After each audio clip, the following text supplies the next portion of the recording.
Okay, so I wanted to record a video just kind of describing one of the tests that I've done today. This is in response to a video that's recently released by NX Gamer, and basically what their video, one of their conclusions was that the PlayStation 4 controller in wired or wireless mode have the same amount of input lag, which was different to my previous findings. And so I wanted to go back and just check that nothing had changed, and that my previous conclusions were still what I'd be finding today. Making sure the new patches 4.56 for the PlayStation firmware hadn't affected the results. So this is my standard method. You can see I've jumped to where I kind of start. This green bar is where the signal is interrupted or watermarked, and at the exact same time there's a signal sent to player 1 and player 2 to activate their down arrows. So if we go back a frame, player 1 is the USB controller in USB mode with the USB cable connected. For interest's sake, it's the one from the PlayStation VR headset, just if anyone wanted to repeat the test with the exact same methods. Player 2 is the wireless controller, so this is the DualShock 4, not connected by a USB cable, original, so no hardware capability to do it any faster. So you can see here full color, and the signal is interrupted, and then you get into this black and white mode, and then a frame later the color returns. There's this weird purple discoloration at the top, which I think is a red and a blue summated together. I can't quite explain that. It's not a second player's signal being sent out or anything like that. I think it's just like a rebound from when the signal is allowed to flow again. It doesn't kind of go back to normal colors immediately. So the way that I kind of count or look at these things, we start from when the green discoloration occurs, because that's when our signals are being sent out to the controllers, and count from there. So if this is 0, 1, 2, 3, so you can see there both characters are ducking at the same time on the same frame, and so this means the two controllers have responded at the same time or sent their signal to the PlayStation console at the same time. Each cycle, the green bar gets a touch later, and so even within the frame what we're doing is kind of sampling at multiple points.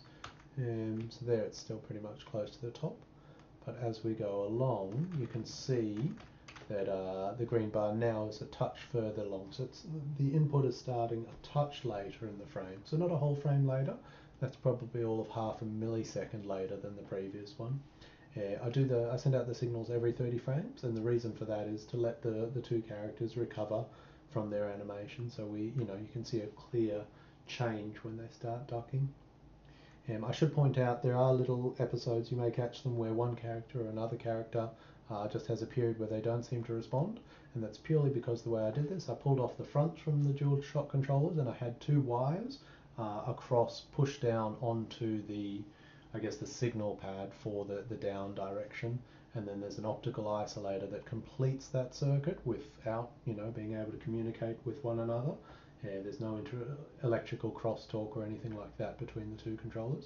Occasionally those wires would slip, and so there'll be periods where one character or another character is just not responding. So I don't think that's wireless interference. I don't think that's a major problem. I think that's just where we lost our contact.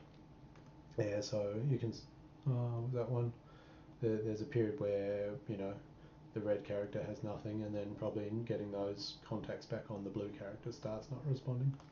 We'll skip ahead, we're almost there actually. So at this point, so we've got a green signal which is happening in about the 14 millisecond zone, so 14 milliseconds left in this frame when the input occurs. If we skip our normal 0, 1, 2, 3, so player 2 responds. Remembering that's the wireless one, and then a frame later player 1 responds. That's the USB wired controller. Okay, and so the kind of transition from one, and you can see here probably player 1's controller has fallen off. The transition isn't exact. There's not kind of a set point where I'll suddenly go from 3 frames to 4 frames. It is spread out. It's a bit of a range. So you can see here that they respond in the same time, and that's acceptable, you know, that's predictable. You can see then after that that player 2 wireless is, you know, responding a frame quicker. So it kind of transitions from always 3 frames to a mixture to always 4 frames. Anyway, so if we skip ahead from here, the next, we actually have to go quite a bit further down, so almost all the way to the bottom. 0, 1, 2, 3, so nothing there, and 4. So the wireless and the wired controllers are now both responding in 4 frames.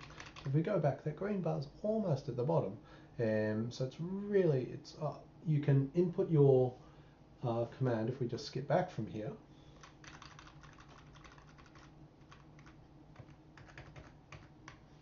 and this is the thing, you know, disconnections make it a bit hard to interpret. But so this is then 2 millisecond band. So 0, 1, 2, 3. So red wireless still responding quicker all the way later in the frame. So this is why, you know, my finding was there's a significant difference between the wired and the wireless controller. Just to make sure that it wasn't my kind of testing equipment that was causing the problems, what I did is I swapped the wires over, because it's meant to be sending out simultaneous signals to the 2 players but electrically isolated, and I wanted to make sure there wasn't a problem with the way my coding is set up or the way the electrical circuit is set up or anything like that. So we can go to here. So this is then a second cycle pardon me, in the same video where I've just swapped over where the wires go. It's still player 1 is USB is blue, still player 2 is wireless is red. Okay. So 0, 1, 2, 3, so they both respond at that frame, and you know, you'd expect them to keep doing that for a couple of cycles there. So then if we skip ahead a bit more, and so I have been through and kind of worked out where all of these things happen, 0, 1, 2, 3, 4. Alright, so that again in the 14 millisecond band is when you start to get player 1 USB wired, taking a bit longer to respond. If we kind of jump in between those, so say, I don't know, even 13,000, you can see already that the red is still a bit faster. 0, 1, 2, 3, 4. Okay, so wireless responding, you know, that's quite a bit later in the frame, and still the wireless is quicker. And here 0, 1, 2, 3, 4. So that's roughly, and I haven't, you know, been precisely through this, but about at that time you start to get the wireless controller responding at the same speed as the wired. You can see here just on the cusp of the 3 millisecond bar.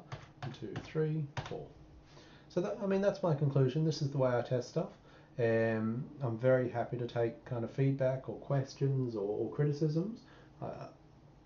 I guess my thing is, from my testing, I think it's a rational and a sensible approach, and the results consistently have shown that the wired USB controller takes a significantly longer period of time. So, you know, I'm very happy to kind of see if there's a reason why my results differ to other people's, and hopefully it just adds to the knowledge pool. Any questions, any comments, YouTube channel, Twitter, anywhere that you want to post them, and I'll respond as best I can. Cheers.